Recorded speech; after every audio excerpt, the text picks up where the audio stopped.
C'est souvent quand les voyous dorment qu'ils se font cueillir. Il est 5 h du matin lorsqu'une équipe de la police judiciaire de Nanterre s'apprête à lancer une importante opération. C'est parti. C'est bon, ils sont opérationnels? Ils sont opérationnels. Leur cible du jour n'est pas un délinquant ordinaire. C'est un homme soupçonné d'être un trafiquant de fausse monnaie. Je vais mettre le bleu, ça, ils vont nous repérer comme ça demain. Aux yeux de la loi, il risque une peine de prison aussi importante qu'un meurtrier.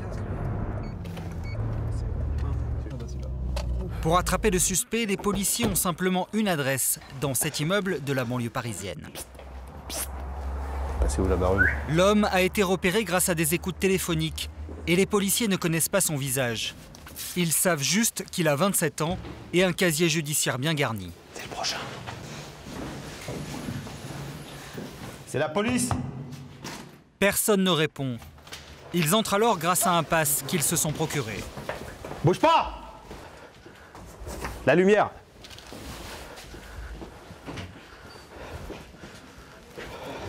Quelqu'un avec moi là? Attention parce qu'il peut être dans les placards. Il n'y a personne dans l'appartement. Apparemment, l'homme était là il y a quelques minutes, mais s'est enfui en entendant les policiers arriver. Bah, on a appelé le service pour donner les références d'état civil du suspect qui s'est enfui et pour l'inscrire au fichier des personnes recherchées. Le suspect leur a échappé, mais les enquêteurs vont fouiller l'appartement de fond en comble et ils vont retrouver des éléments qui l'accablent. Ah, oui, oui. Oussam? Yes. On comprend pourquoi il est parti. Oui. Positif, positif, positif. Des dizaines de faux billets de 20 et de 50 euros. C'est une belle prise, car une telle quantité de faux est clairement la preuve que l'homme recherché est un gros poisson. On a les trois, hein, du 20, 50 et du 100. 120 billets, plus 100, plus 30 francs. Ça fait 156. Environ 150 faux billets. Près de 6 000 euros en contrefaçon. Pour les policiers, c'est un nouvel élément d'une enquête qui dure depuis 6 mois. Une affaire que nous avons suivie avec eux. Parti de quelques faux billets retrouvés dans un commerce, c'est un trafic international de fausses monnaies qu'ils vont finir par démanteler. En avant, petit. Aujourd'hui, ces policiers sont les seuls en France à traquer les faux monnayeurs.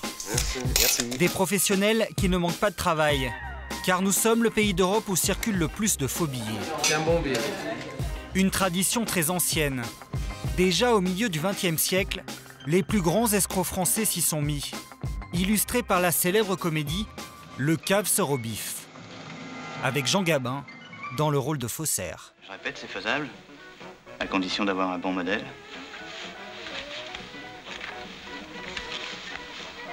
Qu'est-ce que tu dis de celui-là? Mais avec l'arrivée de l'euro au début des années 2000, on change de monde. Désormais, le terrain de jeu des faussaires est international. Les billets sont plus difficiles à copier, mais les trafiquants s'adaptent avec du matériel plus sophistiqué.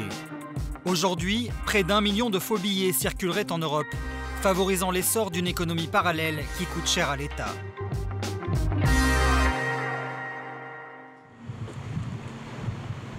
C'est à Nanterre, à la police judiciaire, que la traque aux faussaires s'organise.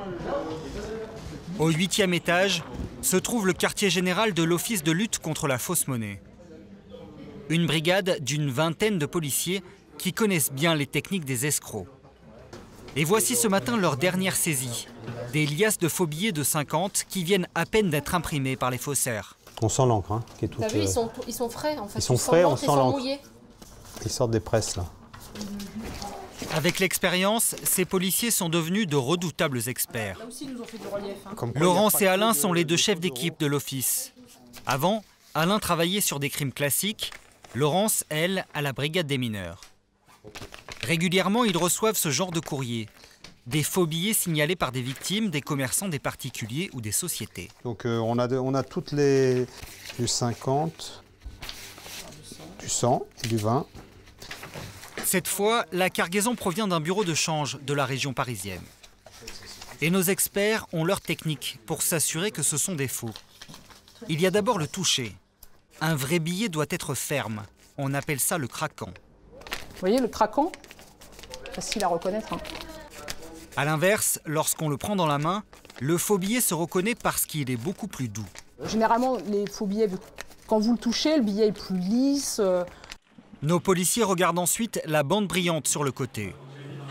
Regardez bien, sur le vrai billet, on distingue clairement le chiffre 20 et le sigle euro. En revanche, sur le faux, à droite, on a beaucoup plus de mal à voir ce qui est écrit. Donc là, vous voyez apparaître donc, en différentes couleurs donc le 20 euros hein, qui apparaît à plusieurs endroits et également le sigle euro. Hein. Un coup c'est 20, un coup c'est euro qui apparaît. Quand vous comparez avec un faux billet, hein, alors la bande holographique n'est pas toujours de même qualité hein, selon les faussaires. Et il y a enfin un dernier signe qui ne trompe pas, sans doute le plus simple à vérifier, même pour quelqu'un qui n'est pas spécialiste. Cette fois, c'est en haut à gauche sur le billet lorsqu'on le met à la lumière. Donc par transvision, ça doit concorder. Et c'est assez compliqué à faire pour un imprimeur. Normalement, sur un vrai billet, le chiffre formé doit être parfait. Sur ce faux billet de 50, par exemple, on voit bien que le 5 et le 0 ne sont pas correctement alignés. Le 50, il y a une partie du 5 et une partie du 0 qui n'est pas formée et qui est de l'autre côté. Voilà donc pour les signes de sécurité des billets. Une fois qu'ils sont certifiés faux, l'enquête des policiers peut démarrer. Gilles, c'est les derniers billets des bureaux de change. Ok. Commence alors un travail de fourmi qui peut prendre longtemps. Ces derniers mois, une affaire particulièrement sensible a mobilisé tout le service. Et tout est parti de quelques faux billets retrouvés dans un commerce.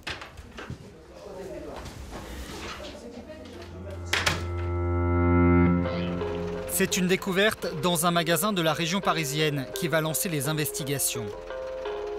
Un matin d'avril, les convoyeurs de fonds récupèrent comme tous les jours la recette de l'établissement que leur a confié le patron. Ce sont eux qui transportent l'argent à la banque. Mais avant cela, comme pour chaque dépôt, ils vérifient l'authenticité des billets. Un contrôle qui, ce jour-là, va s'avérer instructif. C'est dans une salle des machines comme celle-là que les analyses sont faites. Chaque jour, on y scrute ainsi des milliers de liasses de billets. Tous les billets qui arrivent, ils sont obligatoirement passés en machine. L'appareil compte les billets et s'il trouve un quelconque défaut sur l'un d'entre eux, il est mis de côté. Elle a des doutes sur les billets, donc elle les met dans la case de rejet. Là, en plus, elle m'écrit suspicieux, donc c'est-à-dire que pour elle, il y a des billets qui sont peut-être faux. Donc eux, on va les saisir dans le logiciel comme étant présumés faux. Sur les billets venus du magasin, la machine va tilter. Une dizaine de faux billets est décelée. Y aurait-il un faussaire parmi les clients de l'enseigne? La société de convoyeurs de fonds fait alors ce que la loi lui oblige de faire. Elle alerte la Banque de France et lui envoie les faux billets. C'est donc dans cette vieille institution, dans un bâtiment ultra sécurisé au centre de Paris, que l'enquête continue.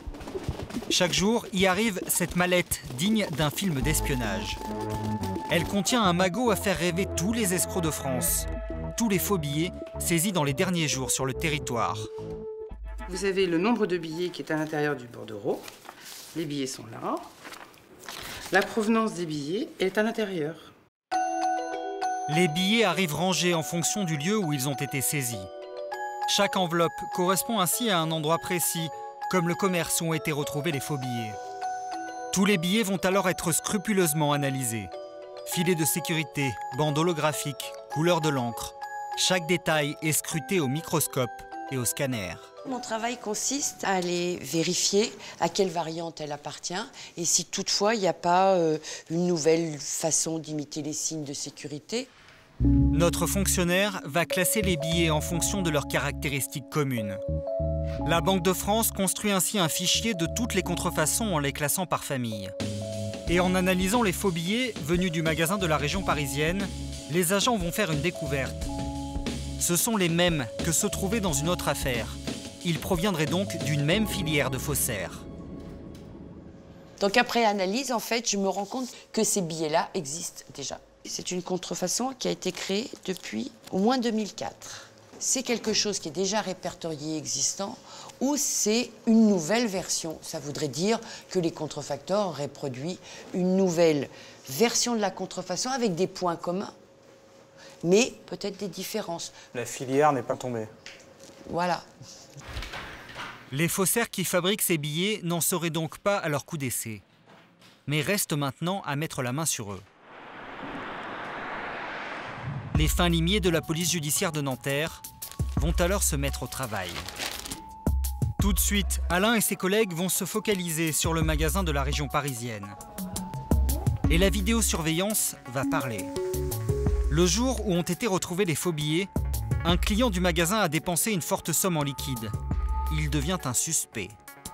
On s'intéresse à ce commerce, on détermine qu'il y a plus particulièrement un client qui ferait l'objet donc de ces émissions et on va travailler traditionnellement en enquête préliminaire au début.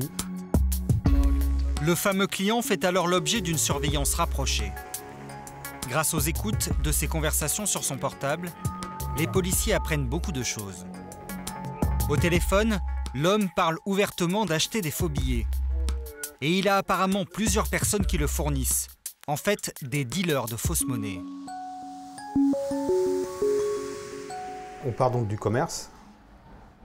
Dans ce commerce, il y a un premier niveau, ce sont des petites mains, des petits revendeurs que nous, on ne va pas forcément identifier, hein, même parce que sur les écoutes, c'est que des surnoms. Et voilà, en l'occurrence, on en a identifié un.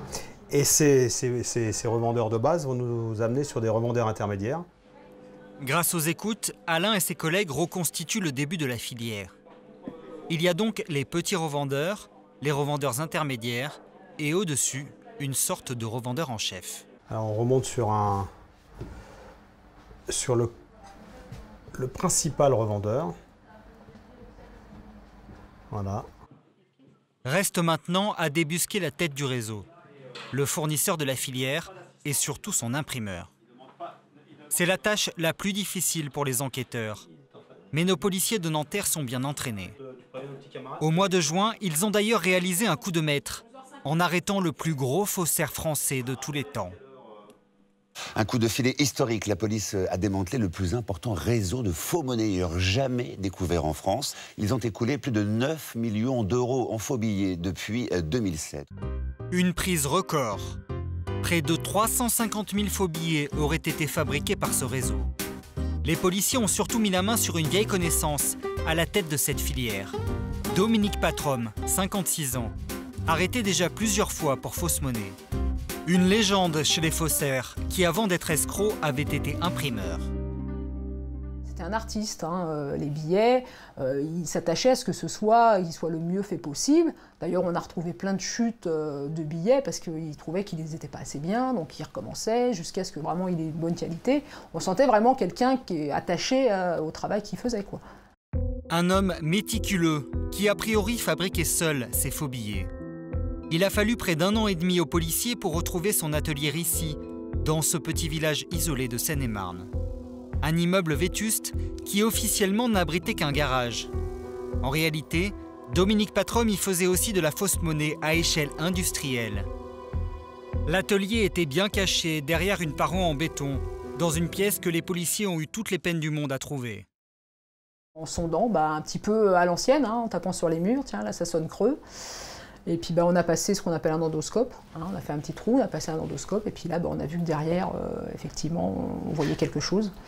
Donc après, là ça a été à la masse pour casser les murs, et puis là, une fois qu'il a vu qu'on avait trouvé, il a été assez beau joueur, puisqu'il nous a dit non, cassez pas tout, je vais vous montrer comment ça s'ouvre, et là il nous a montré effectivement la petite trappe qu'il avait fait dans le mur pour pouvoir lui accéder directement. Et voilà, lors de la perquisition filmée, ce que découvrent les policiers. Un système ultra perfectionné de production de fausses monnaies. Des rotatives de plusieurs tonnes, les mêmes que celles utilisées pour imprimer des timbres ou des journaux. Il reste aussi des dizaines de planches de billets, de 20, 50, 100 ou 200 euros. Il faudra 24 heures aux policiers pour faire l'inventaire des lieux. Aujourd'hui, l'équipe de Nanterre espère rééditer son coup. Dans leur affaire actuelle, l'étau se resserre sur les faussaires. Le faux billet, il est où? Je sais pas, je le cherche. Les preuves sont maintenant suffisantes pour passer à l'action. Il faut aller vite, avant que les malfrats ne commencent à se douter de quelque chose. Alors ce matin, c'est le branle-bas de combat à l'office. nos policiers ont décidé d'aller arrêter le revendeur principal du réseau. 1 sur 1 dans le zoom, plus 2. Je pense qu'il y en a 2 qui se mettent pas trop loin du zoom sortie d'homme, et puis après 3 qui se mettent pas loin de la voiture. Comme ça, entre les deux, voilà. Quand il va sortir du dôme, il va vers la bagnole, logiquement. Hein, L'interpellation peut être brutale. L'homme est déjà connu de la police. On va y aller. On est parti. Selon leur enquête, le revendeur de fausses monnaies vit ici, chez sa petite amie. Et dès leur arrivée, les policiers vont se retrouver nez à nez avec lui, dans le couloir. Ah, puis fais attention. C'est la police. C'est la police. Putain. Ah. Calme-toi. Calme-toi. D'accord là. Et tu te calmes. C'est relou, ouais. C'est relou parce que qu'est-ce qu'on a trouvé là-dedans? Il y a du monde par terre et tu vas fermer ta gueule. Il faudra quelques minutes pour maîtriser complètement le jeune homme. C'est bon. T'es calme. Pourquoi tu t'énerves? Pourquoi je m'énerve? Parce que vous rentrez chez ma copine comme ça? Non. Vous n'avez pas de rentrer comme ça? Ah bon? Eh garçon, on livre pas des pizzas, d'accord? Alors tu te calmes et tout va bien se passer. À l'intérieur de l'appartement, les policiers perquisitionnent et cherchent dans tous les recoins. On va le rechercher. Des armoires à la chasse d'eau des toilettes. Finalement, c'est dans une simple boîte à chaussures qu'ils vont trouver une première liasse. Quelques coupures de faux billets de 100 €. Vous croyez qu'il y en a encore hein? On en trouve encore quelques-uns là, dans l'armoire. Apparemment, le revendeur a une nette préférence pour les grosses coupures.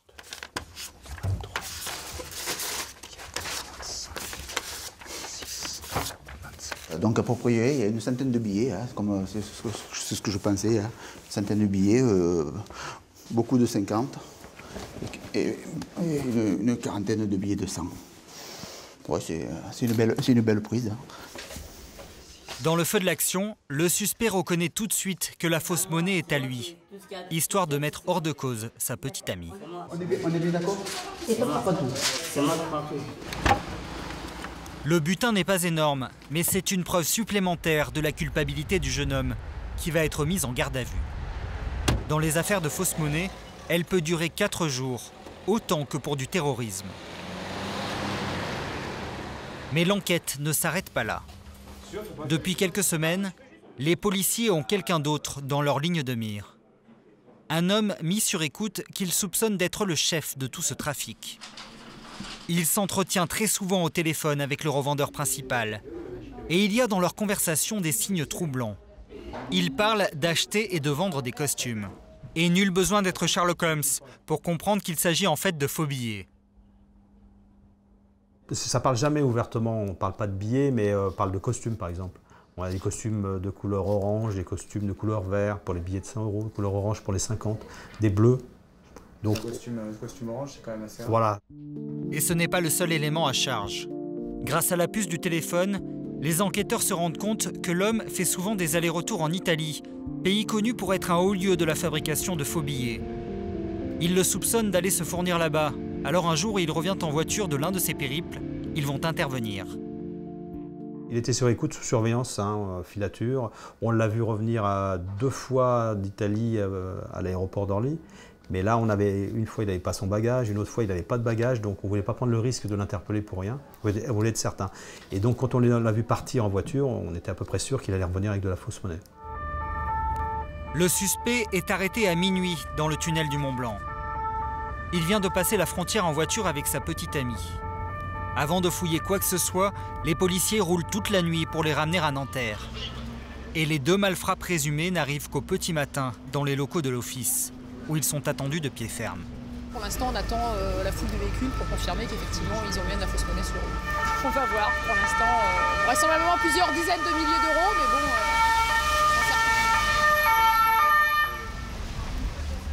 L'homme arrive menotté. Il est immédiatement mis en garde à vue. Les policiers sont sous pression car s'ils ne trouvent pas de fausse monnaie sur le suspect, ils seront obligés de le relâcher. Ce serait pour eux l'échec d'une enquête qui dure depuis maintenant près d'1 an. Putain, quel bordel! Toute l'équipe est mobilisée pour fouiller la voiture. Le suspect ne dit rien, malgré les tentatives d'Alain qui cherche à le faire avouer. Alors vas-y, dis-moi où c'est. Moi, c'est dans la bagnole. Non, mais là, il n'y a rien dans la voiture. C'est où alors? Il n'y a rien dans la voiture. C'est pas sur moi, j'ai rien. J'ai pas de faux billets. Sois beau joueur. J'ai discuté avec lui. Ouais. Bah, dis-nous où c'est. Non, mais j'ai rien. Mais tu sais très bien pourquoi t'es descendu, nous aussi. En quelques minutes, la voiture est complètement démontée. Les policiers ne lâchent pas le morceau, et c'est en ouvrant un siège qu'ils vont finalement tomber sur le magot. Ça se démonte, ce truc? Oh!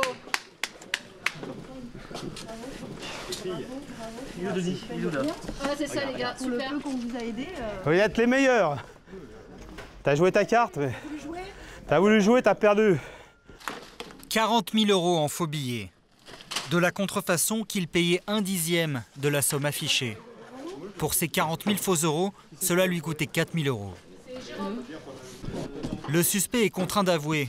C'est bien en Italie qu'il allait se fournir. Et il va même dire dans quelle ville. Vous reconnaissez ça ou pas? Moi, je peux te reconnaître. Vous l'avez récupéré où? Vous l'avez récupéré où? Je récupère où? Bah, là où vous avez vu que je suis parti. Bah, donnez plus de détails. À Naples. D'accord. Ok, donc c'est la contrefaçon italienne la meilleure. Naples, dans le sud de l'Italie. Ce serait donc là-bas que se trouverait le cœur du réseau, et sans doute aussi la fabrique de faux billets. Mais pour les policiers français, l'enquête va s'arrêter là. Car bizarrement, tout ce qui se passe en Italie n'est plus de leur compétence. Dans la mesure où c'est fait en Italie et très certainement tenu plus ou moins par la mafia,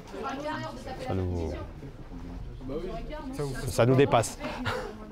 A priori. Mais on attend que la législation italienne change, c'est en cours, et là ça nous permettra peut-être de pouvoir remonter plus efficacement. Cette fois, les policiers français sont impuissants. Ce sont leurs collègues italiens qui vont prendre le relais. Bien joué, hein? Pour Alain, la mafia serait derrière tout ça.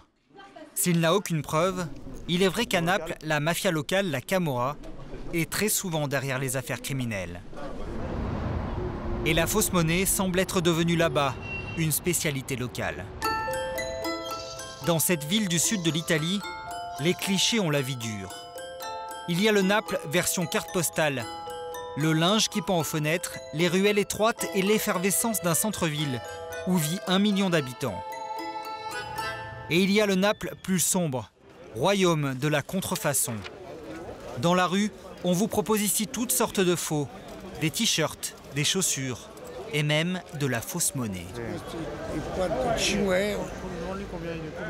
Combien ça coûte les faux billets? 9 € le billet de 50. 9 €? Ou alors 5 € le billet de 20. On voit pas la différence avec les vrais, hein, même avec un détecteur. Les policiers napolitains font ce qu'ils peuvent pour enrayer ces trafics. C'est la mission de Gianluca et Ludovico, les chefs de la brigade locale de lutte contre la fausse monnaie. Ce sont eux qui, dans les prochains mois, vont s'occuper du réseau qu'ont commencé à démanteler les policiers français. Mais avant de s'y mettre, ils ont d'autres affaires plus importantes à traiter. Car selon l'Union européenne, les 3/4 des faux euros en circulation en Europe sont fabriqués dans Naples et sa région. C'est vrai que la contrefaçon est une spécialité napolitaine. Tout ce qui est faux et de qualité est fabriqué à Naples. Vous savez, à Naples, il y a un taux de chômage très élevé. Et on fait ce qu'on peut pour s'en sortir. Et puis pour les gens d'ici, faire de la fausse monnaie, ce n'est pas considéré comme quelque chose de grave. Par rapport aux meurtres et à toutes les choses affreuses qu'ils voient ici tous les jours, ils pensent que la fausse monnaie, au fond, ce n'est pas un crime. La semaine dernière, ils ont démantelé une fabrique de fausse monnaie qui sévissait depuis 7 ans. En plein cœur de la ville, dans un quartier surpeuplé, des milliers de faux billets sortaient chaque jour d'une imprimerie. Dans le quartier, pourtant, l'enseigne était bien connue. La journée, c'était une imprimerie classique, un commerce tout ce qu'il y a de plus légal. À la nuit tombée, les mêmes machines continuaient à produire à plein régime. Mais cette fois, c'était de la fausse monnaie. Les gens qui travaillaient ici, a priori, ce n'étaient pas des criminels importants, mais des imprimeurs qui utilisaient leur savoir-faire pour se faire plus d'argent. On pense en revanche que beaucoup de clients qui se fournissaient ici font partie de la criminalité organisée. C'est ce qu'on est en train de prouver avec l'enquête. Face à la criminalité organisée, le combat des policiers est souvent déséquilibré. Plusieurs fois par an pourtant, ils lancent de gros coups de filet contre les trafiquants. Les prises sont souvent spectaculaires, car dans ces officines, on fabrique de faux billets en énorme quantité. Le problème, c'est qu'à Naples, il existerait des dizaines de fabriques comme celle-ci, faites pour alimenter toute l'Europe en fausse monnaie.